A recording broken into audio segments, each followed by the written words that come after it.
Bilbo hiriburu handian aurkeztu dute Sharon Stonerrekoek euren lehenengo diskoa, 3000 bira izenekoa. Denbora desente itxaron behar izan dugu Oñatiarren diskoa entzuteko. Taldeak iaz egindako danbaka lehiaketa irabazi zuen, eta saria Shot Estudioan egin beharreko grabaketa lana izan zen. Gaur, kafe antzokian egin dute aurkezpena. Taldekideak Egoitz, Mikel eta Inigo posik azaldu dira. Aurreko urtean grabuen diskoa eta aurten kaleratu urte bat eta gero, eta emaitzakin bastante guztua gauz, eta diseinua, grabazioa eta nahi ukindu, eta benetan guztua gauz, eta oin zuzenian jotea eta defenditzea zuzenian, atzenean guri guztiaren txakunea, kontzertua egumuntea eta aldan gaixen jotea. 11 abesti eta bideoklip bat, horixe batzen du 3000 bira diskoak.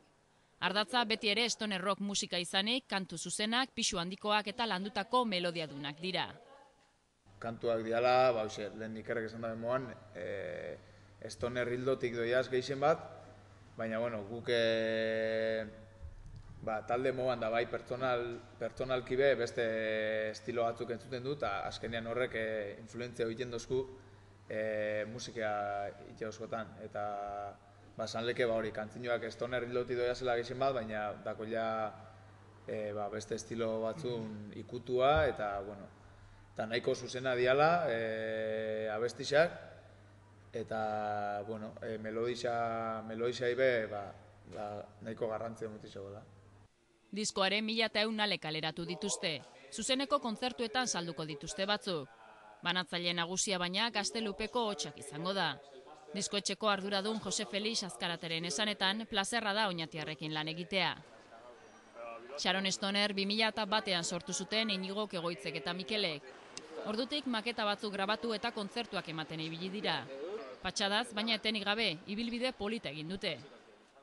Guk uste dut txingurri lan hain jauela talde honek, baina pausa ondixak emon dituela, izan be sortu ben taldea bersinua jotzeko, Stoner hildoko bersinuak eta holan, baina gero poliki-poliki 5 kantuko maketa bat kaleratu ben, nola betxeko jartzuneko ibana, gero Euskadi Gazteko maketa lehiaketan 4. postuan gelitzu ziren entzuleen botoi esker, hor ikuste zain apur bat, ia aipatutako moduen danbaka musika lehiaketan irabazle izan ziren, talde askoren artien, eta maila ondixea itxiz, eta oin dela gutxi Bilbo Hiria lehiaketan be lortu da Euskal Herriko talde honenaren sarixa.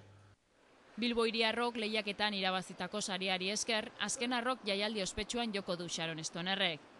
Horren aurretik baina, datorren asteazkenean Elgetako kafe antzokian saio akustiko txiki bat egingo dute. Orduan aurkeztuko du goienak danbaka musika lehiaketako 2. edizioa.